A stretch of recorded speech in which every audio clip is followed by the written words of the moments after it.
I've been doing this for a long time. I've been playing for well over 50 years. It's always been a passion for me. It's always been a very true love. I was enamored by the sound of the guitar, and I just thought how cool it would be to actually play a guitar and learn how to play. The first Epiphone I used was a Masterbuilt acoustic when we had a point in the set during the Rush show where Geddy and I would just go out and play Resist together. And I had the Masterbuilt for that, and I really enjoyed playing that guitar very, very much. Later on, there was the prospect of developing, this guitar based on the Gibson Access model. So this was sort of a natural step forward into creating that same platform in a more economical base. So the Les Paul was such a classic design. I got my first Les Paul in 1974. It was a deluxe, and I so desperately wanted it. And it was our shopping day. We just got our advance from our record deal. Not a big advance, but we went shopping. We all bought our stuff. Neil got his drums, Geddy got an amp, another bass, and I got my amps, and I wanted a Les Paul. And I got the only Les Paul that they had there that day. And I hung on to that deluxe for a few months, and then I traded it in. I think it was in a music store in Atlanta, and I traded it for a standard that they had there, a used standard that was a few years old. And that guitar went on to be my main guitar on 2112, and I played that guitar for my whole career, really. So my relationship with Gibson has been really great. It's mutual respect, and we work very closely together on whatever the project's going to be, whether it's a reissue of one of my models or whether it's a new model.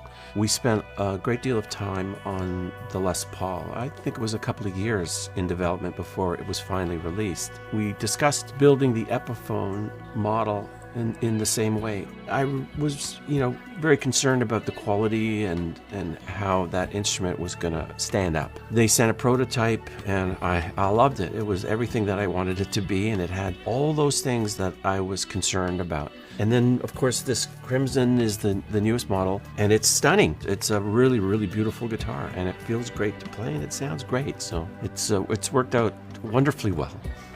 You got to plug it in and play it because it sounds great. I mean, this is a guitar for any level. It's a great entry-level guitar, but I use my Epiphone in the studio when I'm recording. It's a wonderful platform, and with all those features, it's very versatile. You can create lots of different tones and sounds. So I would say a player at any level at this stage with the Epiphone and the quality that they are can make use of this guitar. Let's go through some of the specs that I chose for this guitar.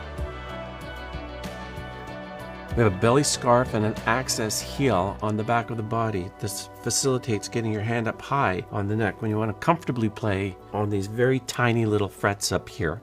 We have a lovely scarf, what we call a belly scarf, which is just an angled area on the back of the body, just to make it a little more comfortable against your body so you're not on the edge. Of the two original colors that I chose for the Gibson version of this guitar, one was Crimson. But for this guitar, I wanted something that was a little more vibrant, a little brighter in color, and we decided to go with this ruby red color on a beautifully quilted maple top. And it is stunning.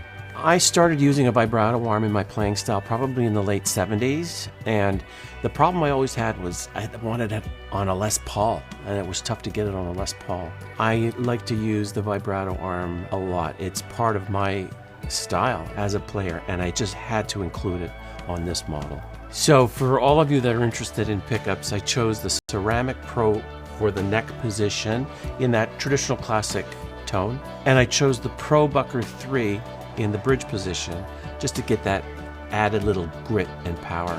I'm always looking for a different sound, or at least the versatility in sound, and the great thing with this guitar is we went with the modern wiring. So this allows coil splitting and out of phase as characteristics in the sounds that you try to shape for this guitar.